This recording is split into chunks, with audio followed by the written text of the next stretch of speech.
The silence doesn't last long. Another footstep echoes from upstairs. Slow, heavy, deliberate. You look at Edward. His face has lost its calm. For the first time, he looks worried. Without saying a word, he picks up an old oil lamp from the counter. Stay close to me. You nod. Together, you walk towards the narrow wooden staircase at the back of the shop. Each step creaks beneath your feet. The air becomes colder. The smell of old wood grows stronger. At the top of the stairs, a long hallway stretches into darkness. Several doors stand on either side. All of them are closed. Edward stops. There used to be people living here, he says quietly. Who? He doesn't answer. Instead, he walks to the last door. It has no handle. Only an old brass keyhole. Edward gently places his hand against the wood. It's unlocked. Your heartbeat grows faster. He slowly pushes the door open. The room is untouched, dust covers everything. A fireplace sits against one wall. A large wooden desk stands beside the window. Books fill every shelf. It feels less like a room, and more like someone's life, frozen in time. Then something catches your eye. A small wooden toy train rests on the desk. You walk closer. It looks surprisingly familiar. Without thinking, you pick it up. The moment your fingers touch the wood, a memory flashes through your mind. A little boy laughs. Someone places the same toy into his hands. A warm voice says, "One day, you'll come back for this." The memory disappears. You quickly step back. Edward watches you carefully. You remembered something. I don't understand.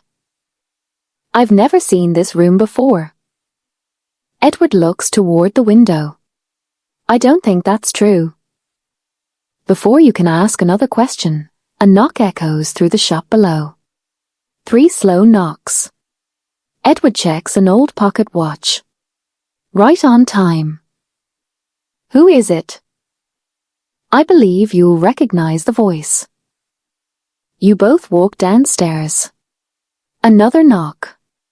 Edward opens the front door. Standing outside is William Ashcroft. Rain falls behind him. His umbrella is closed.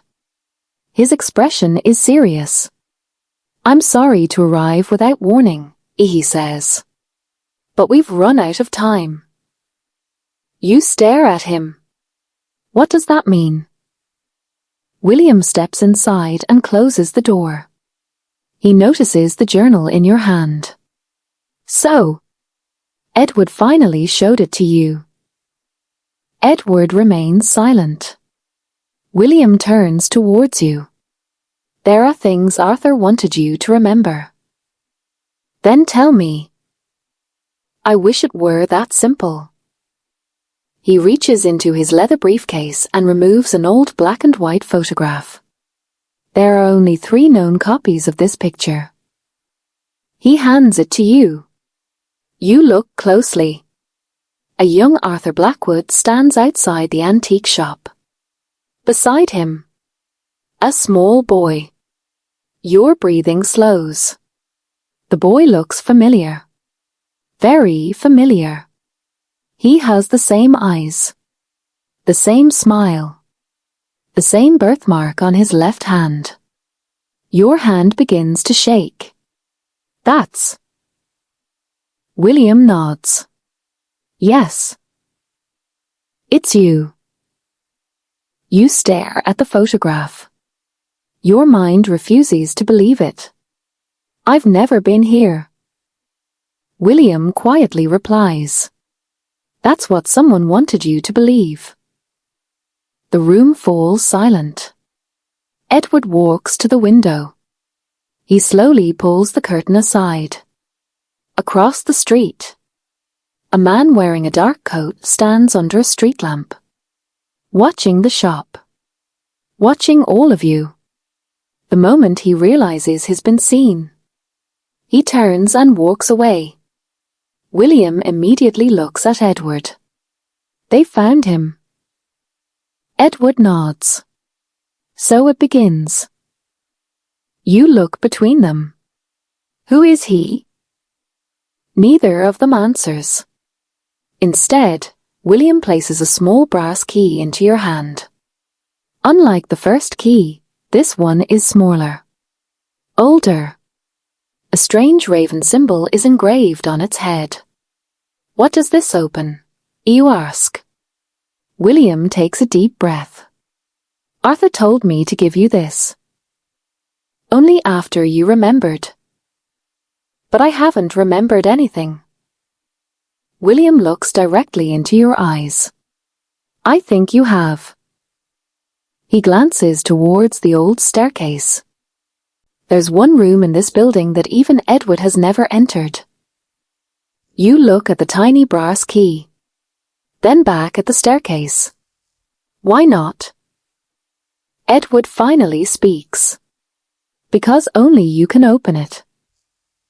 A cold breeze suddenly moves through the shop. The front door slowly swings open by itself.